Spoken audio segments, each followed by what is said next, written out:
se Deus quiser. Marcos capítulo 6, Evangelho de Marcos capítulo 6. Gente, lembrando que de manhã eu falei um pouco sobre a visão política de Judá, a visão política do Brasil, as nossas estruturas, e cobrei uma nota, né, oficial da nossa igreja sobre a postura dos nossos pastores na política. E o presbitério de Santos divulgou a nota hoje, ou ontem, não sei, eu li a nota, pedindo às igrejas que orem, tenham paciência e mantenham o zelo, a cautela e esperem os julgamentos. Isso que nós vamos fazer, né? Nós não temos condição de julgar ninguém. Nós temos condições de expressar opiniões, dizer o que nós pensamos. Mas como eu falei de manhã e fui bastante enfático nessa questão, eu quero dizer para os irmãos que hoje eu li uma nota do presbitério de Santos, ao qual pertence o nosso pastor e ex-ministro Milton Ribeiro. Tá bom? Então, leio, eu botei no grupo para vocês lerem o que eles falam, a forma com que o presbitério está cuidando disso, e o Supremo Concílio deve ter isso em pauta. Lembrando que eu e o Marcos estaremos dia 24 a 31 em Cuiabá, na reunião do Supremo Concílio, falando sobre muitas coisas e tratando de muitos documentos e representando a nossa igreja presbiteriana Lago Azul, Novo Gama, lá no Supremo Concílio, através do presbitério do Planalto, que agora é presbitério? Mudou, foi o sino, né? É o sínodo do Planalto, e presbitério do Planalto. Nós estaremos representando ali a nossa região aqui, as nossas igrejas. Eu, o presbítero Marcos, pastor Baltazar e o presbítero Alexandre Galdino. Tá bom? Orem por nós. 24 a 31, a igreja está planejada e organizada através dos oficiais para a nossa ausência. No dia 24 de manhã à noite e dia 31 de manhã. E à noite nós estaremos aqui, viu, Marcos? Se tiver que ensaiar, ensaia lá, hein? À noite nós vamos estar aqui dia 31, se Deus quiser, né? Irmãos, abra sua Bíblia aí, né? Como eu disse, Marcos capítulo 6, verso 45.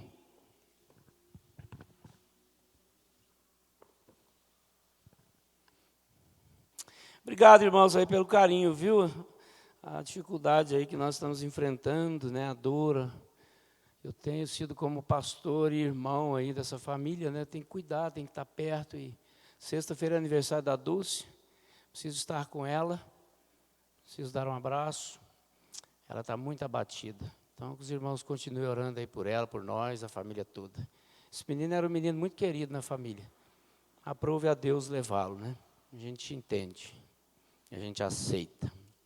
Palavra de Deus, Marcos 6,45, logo a seguir, compeliu Jesus, os seus discípulos, a embarcar e passar adiante para o outro lado, a Betsaída, enquanto ele despedia a multidão.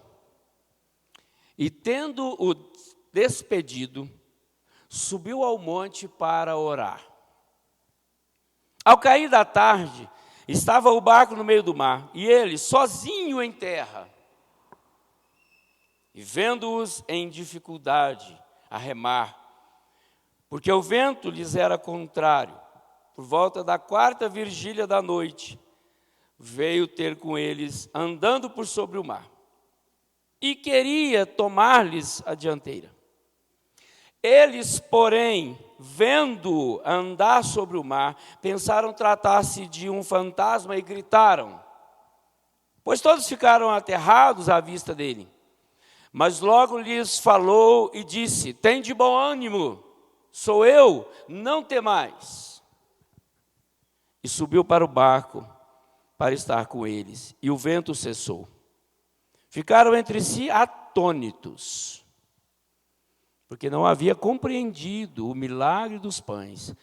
Antes o seu coração estava endurecido. Pai, em nome de Jesus, mais uma vez abrimos a palavra e lemos. E buscamos em Ti, ó Deus, luz, inspiração para meditar e compreender a vontade do Senhor. Fala conosco em nome de Jesus. Amém. O nosso outro texto que nós lembramos de Colossenses 3, verso 11, onde ele sintetiza, dizendo no final do verso 11 que Cristo é tudo em todos.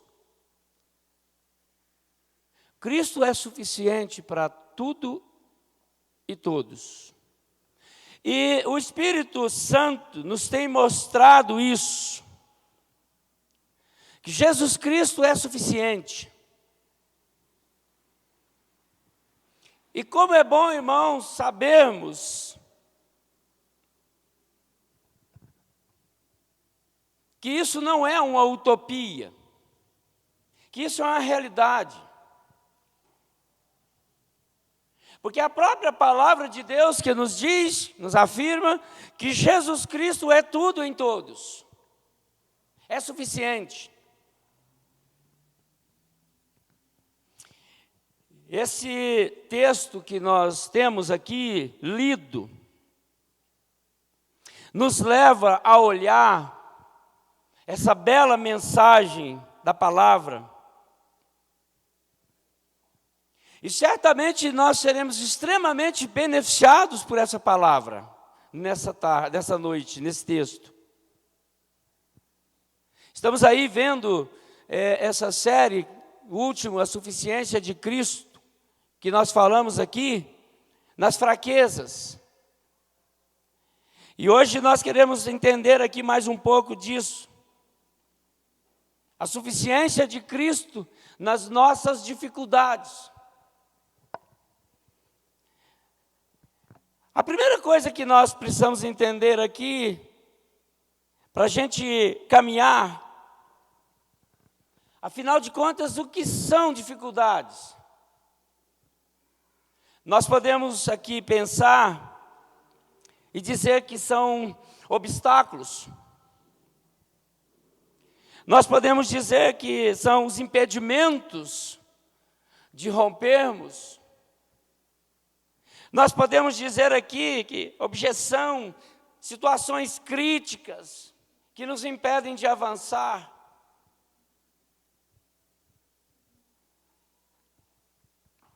Na vida, cada um de nós, como sempre, tudo isso pode acontecer conosco. Desânimo. O nosso dia a dia é carregado de dificuldades. As nossas decisões são perturbadoras. Incomodam, às vezes, a ansiedade.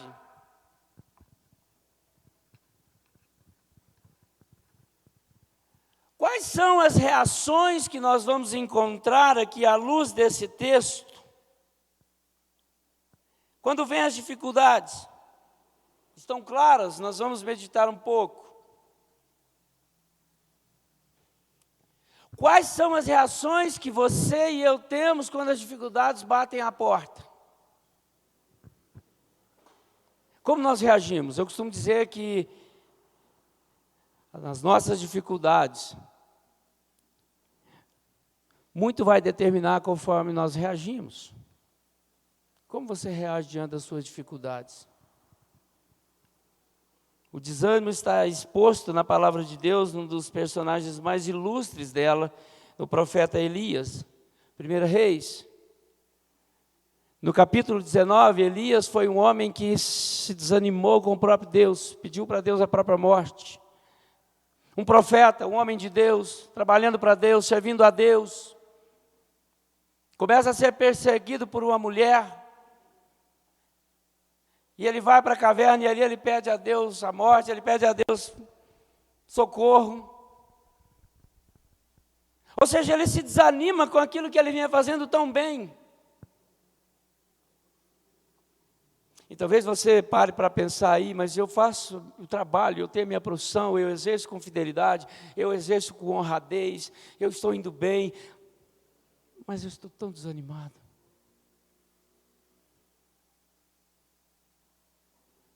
Elias se viu assim, desespero, bate a porta, o apóstolo Paulo chegou a se desesperar, 2 Coríntios, do capítulo 1,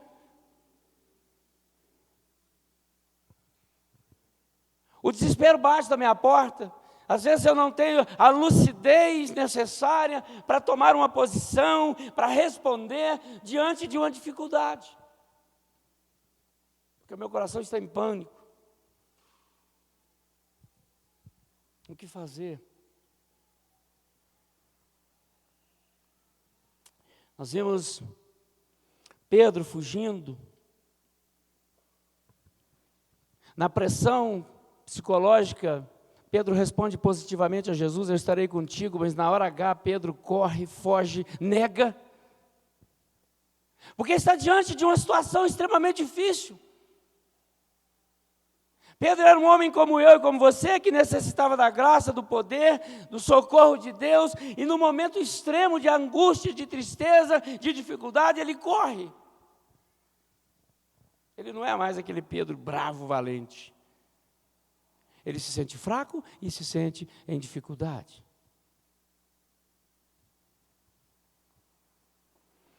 Tem um sentimento também que incomoda, que às vezes é a acomodação. Deixa como está para ver como é que fica. Às vezes a gente, não vou fazer nada não, deixa para lá. E não reage diante de uma dificuldade.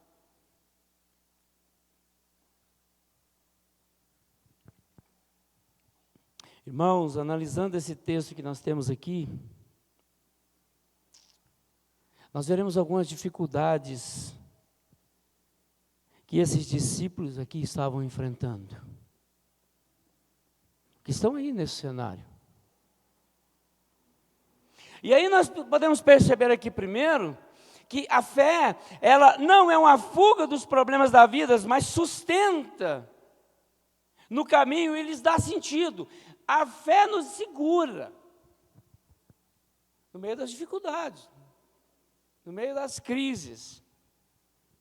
E essa fé que é produzida em nós pelo Espírito, ela dá sentido à nossa vida com Deus, no meio das dificuldades. E nós podemos entender aqui, à luz desse texto, e trazer para aqui o nosso contexto, que essa barca, esse barco aqui, esse navio, é a vida de cada um de nós. É a vida da igreja. Nós podemos entender aqui que o vento contrário representa as dificuldades e as provações que eu e você nós enfrentamos. E que às vezes não dá nem para remar. Não adianta remar, o barco não sai do lugar. O vento contrário bate na minha e na sua porta. E aqui nós percebemos que a invocação aqui de Pedro, Senhor, manda que eu vá ao teu encontro. E o seu grito, certamente um grito, salva-me. Ele se assemelha muito ao nosso desejo de sentir essa proximidade do Senhor. Em muitos momentos das dificuldades que nós enfrentamos, Senhor, salva-me. Senhor, socorre-me. Os momentos duros, o medo, a amargura, o desânimo que nos acompanha, nos leva também a gritar, Senhor, salva-nos. O vento é contrário. Mas veja bem, quais são aqui as dificuldades que esses discípulos de Jesus estão enfrentando. Não contavam com a presença física de Jesus. Porque diz o nosso texto que Jesus os compeliu, Jesus os obrigou a entrar no barco e atravessar. Enquanto isso, Jesus diz no texto que estava indo orar. E diz a Bíblia que só estava Jesus orando na terra, enquanto os outros estavam no barco. Então a primeira dificuldade deles, não contava com a presença de Jesus. Essa era a primeira dificuldade. Jesus estava na terra, Jesus ficou para orar. Vão, somem, sai de perto de mim, eu quero ir orar, vocês vão para o meio do barco, se viram.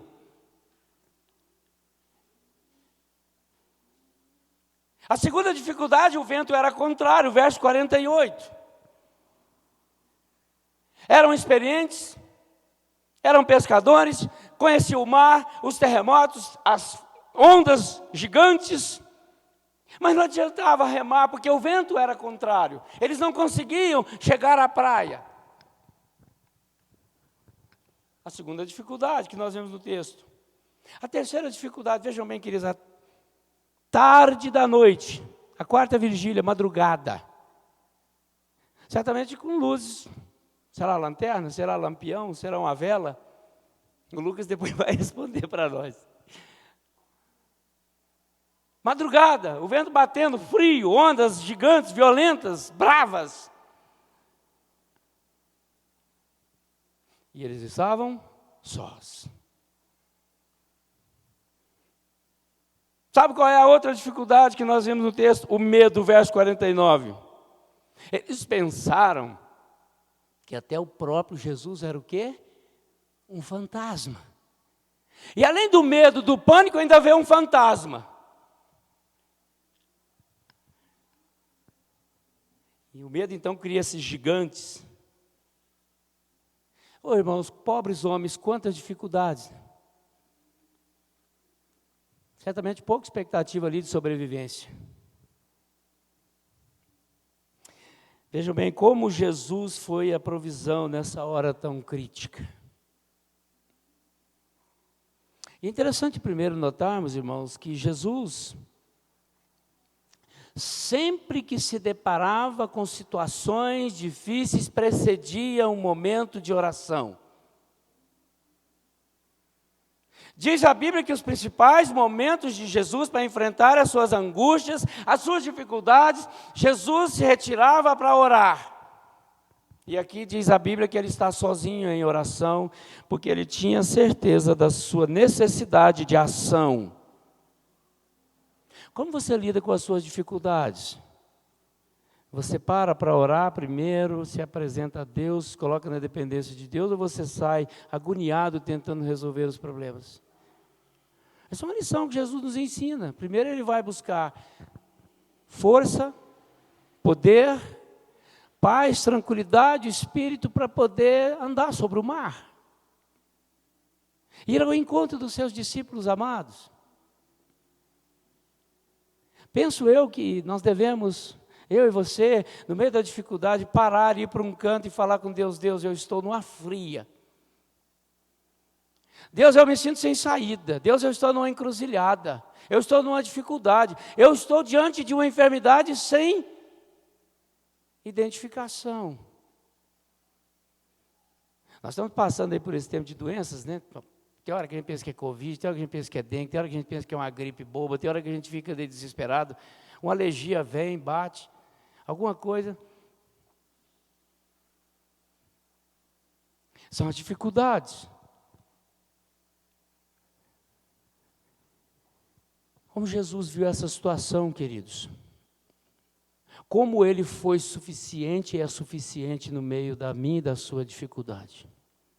Aqui nesse texto, primeiramente, nós vamos descobrir que ele viu as dificuldades. Ele vê. O verso 48 diz sempre assim: o Senhor nos vê, de onde ele estava, lá no monte, ainda que fosse escuro e longe, ele os viu. Para o Senhor não tem hora, não tem circunstância, ele sempre nos vê. Irmãos, essa é a maior certeza que nós vamos ter pela nossa fé nele, que ele nos vê, ele sabe. Ele enxerga a nossa dor, o nosso sofrimento. Ele nos vê mesmo que no escuro. Às vezes você está no seu quarto trancado, a luz apagada, e você está ali sem sono. Saiba que Jesus te vê.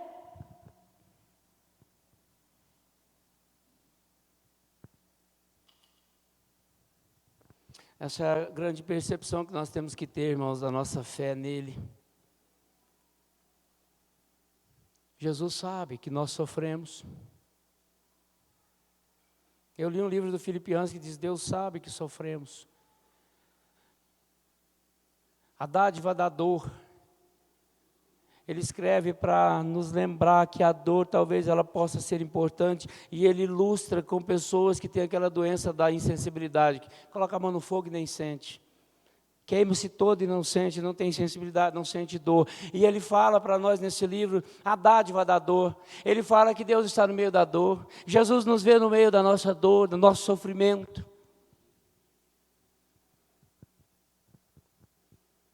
Quando nós estávamos preparando para sair para o cemitério no sábado, um bocado de gente ali na varanda, todo mundo sem saber o que fazer e onde pisar, o que dizer. eu reuni todo mundo, peguei na mão de todo mundo, fizemos uma roda e disse: nós estamos para uma missão extraordinária.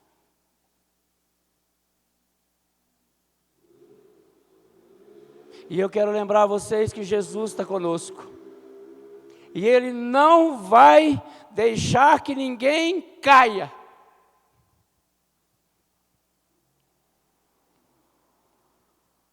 Ele não vai dar nenhum peso para as nossas costas que nós não conseguimos carregar. Os presbíteros estavam lá, os diáconos estavam lá e viram a dor, a tristeza, o sofrimento, mas estava todo mundo de pé.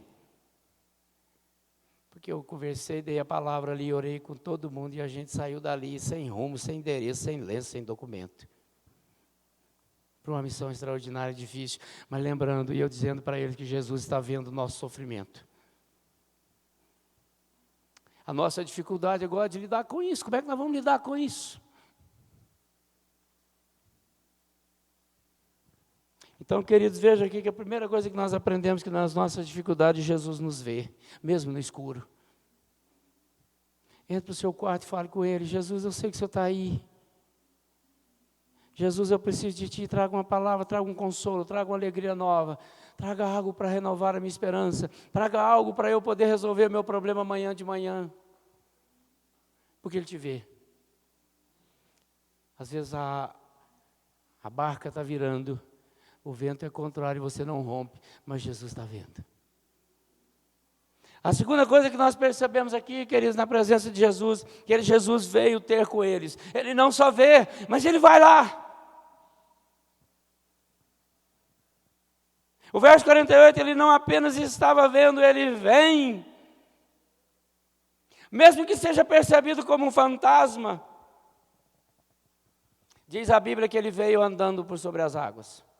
Cheio de glória, cheio de majestade, cheio de poder, cheio de graça, cheio de verdade. Estava ali do lado dos seus amados.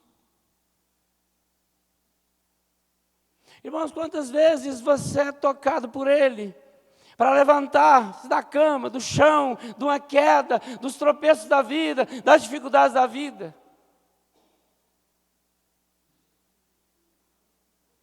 Quantas vezes Ele se apresenta do seu lado para poder te empurrar, para poder te puxar, para não deixar você se estourar todo.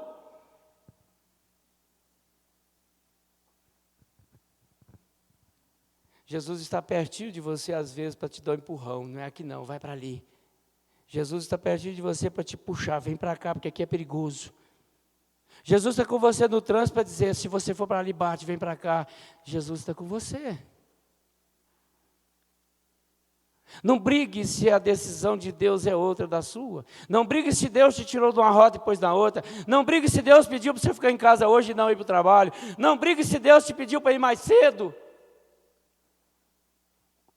Não brigue se você entrou no engarrafamento, porque Deus está cuidando de você ali, está te tirando de uma tragédia dali, te pondo aqui. Eu tenho essa percepção. Porque todas as coisas cooperam para o bem daqueles que amam a Deus. Então Jesus está conosco pertinho, Ele está ali, sabe? Tira você daqui, põe ali, pega aqui, põe lá. Muda seu horário, muda sua rota, muda sua comida.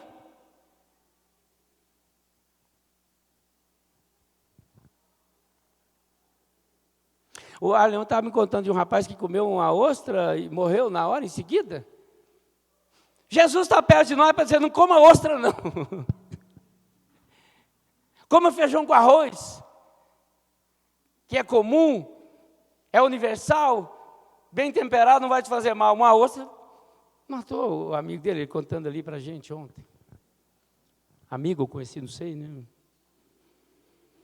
Gente, Jesus, Ele não só vê, mas Ele vem para perto, para isso, para nos mostrar os caminhos da vida. Né, Dona Maria? Mas veja bem que Jesus não só vê, como Jesus vem e fala com eles. O que Jesus diz para eles? Olha, não tem mais, sou eu, não sou fantasma, é Jesus, é o Mestre que está com vocês. Irmãos, Jesus fala conosco através da palavra. Medite, Estude, busque interpretar, busque ler e meditar na hora que você está em dificuldade, para você tomar uma excelente iniciativa e, quem sabe, a decisão mais assertiva.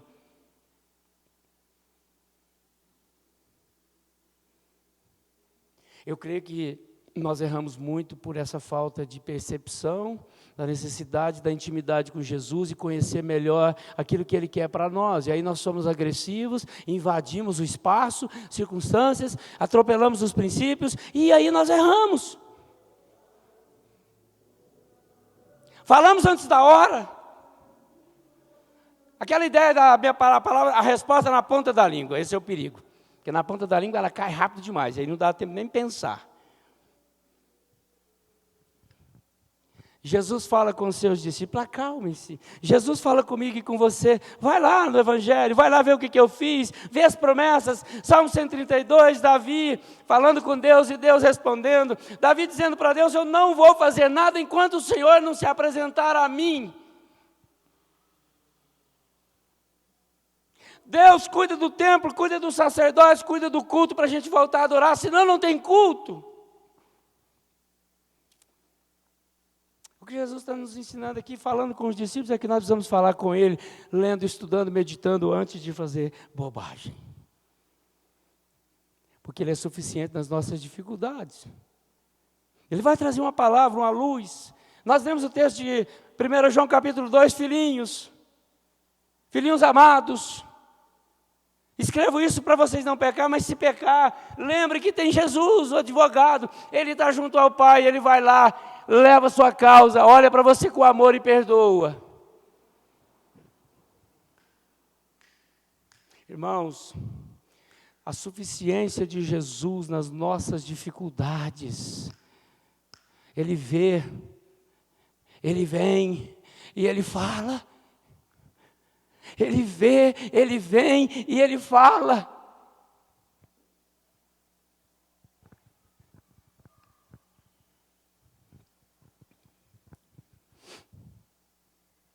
Mas veja bem, queridos, o que é mais bonito aqui,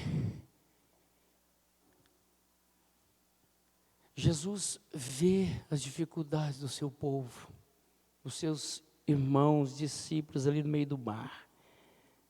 Atônitos, diz o texto. Jesus não só vê, Ele sai do seu momento de oração, de intimidade e vai lá. Eu estou aqui. Aí Jesus fala com eles. Calma, não temais. Mas sabe o que é mais bonito nesse texto? É que Jesus fica com eles.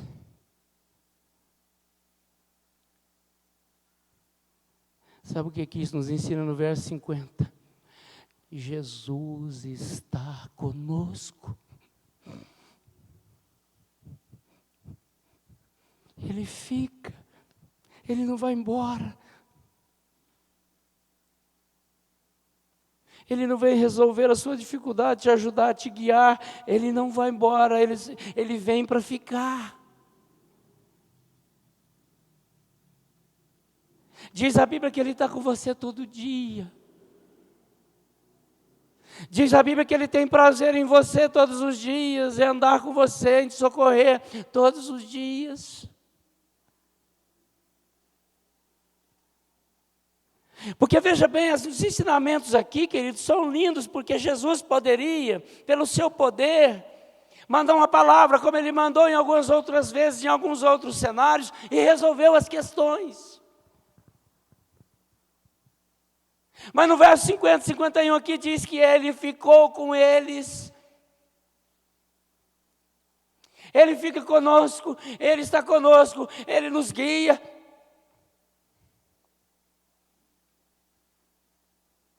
Ele nos sustenta na hora de abrir a tampa de uma urna e ver um ente querido. Ele está conosco, nos guiando e nos fortalecendo na hora de reconhecer uma face no IML.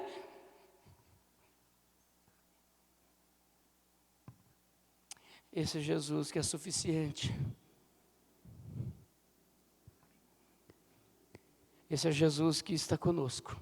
Ele não vai embora. Ele não é resolvedor de problemas e deixa você ali, agora se vira. Por quê, queridos? Porque Ele sabe que sem Ele,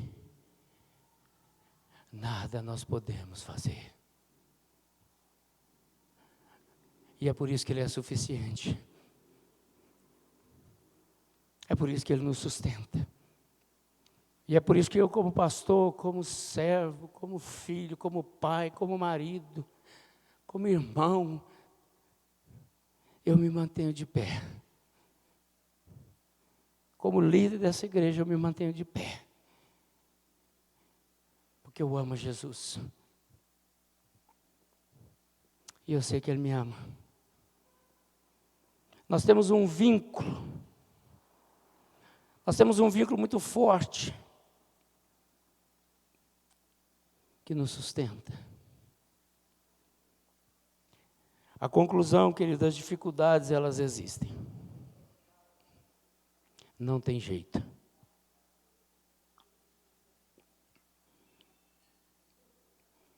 Às vezes elas são mais fortes. Às vezes elas são mais agudas. Menos agudas.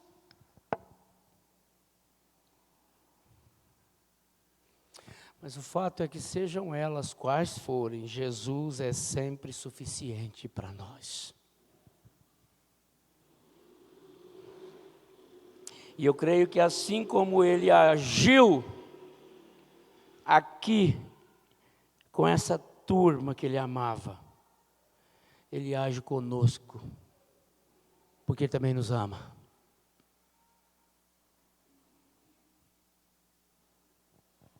Irmãos, essa é uma imagem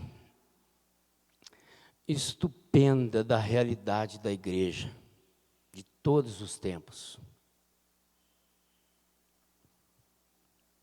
Uma barca que ao longo da travessia deve enfrentar os ventos contrários, as tempestades que ameaçam devastá-la. Essa é a realidade dessa barca. Eu e você.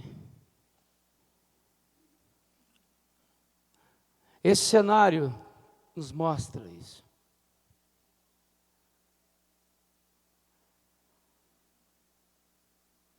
Mas nós vamos lembrar que o que salva não são a coragem e nem a qualidade dos seus homens. O que nos salva das tempestades é a nossa fé em Cristo Jesus.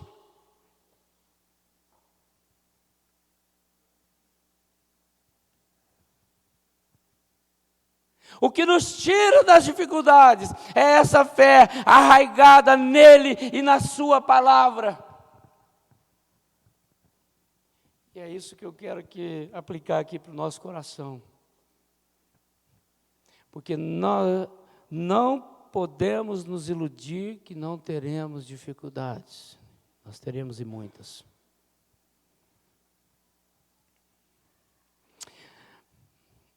E essa fé, a palavra de Jesus, é a garantia.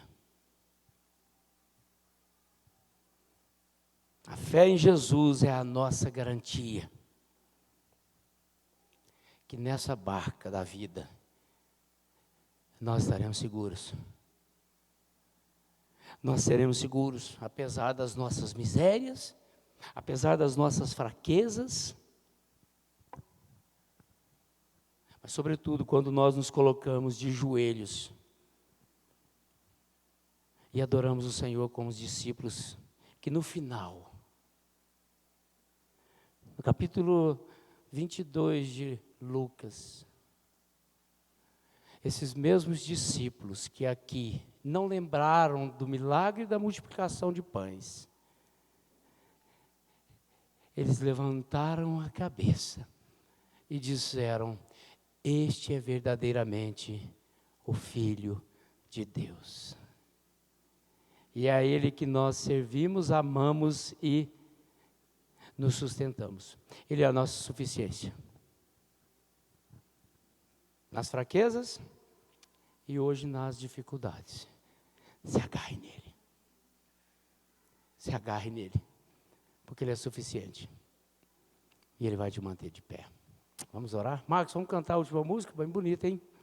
Vamos cantar ela? Vamos orar? Pai, em nome de Jesus, nós clamamos pela Tua presença.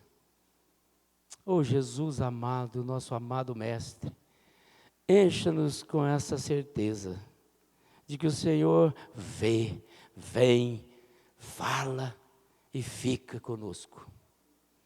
Encha-nos com essa certeza, leva-nos em paz, despeça-nos com essa força, faça-nos melhores. Mexa, Senhor, com a nossa fé, para que ela seja mais firme e confiante na Tua presença. O Senhor está conosco, guarda-nos, ó Deus, em nome de Jesus, amém. Vamos cantar de novo essa música, está muito bonita essa oração.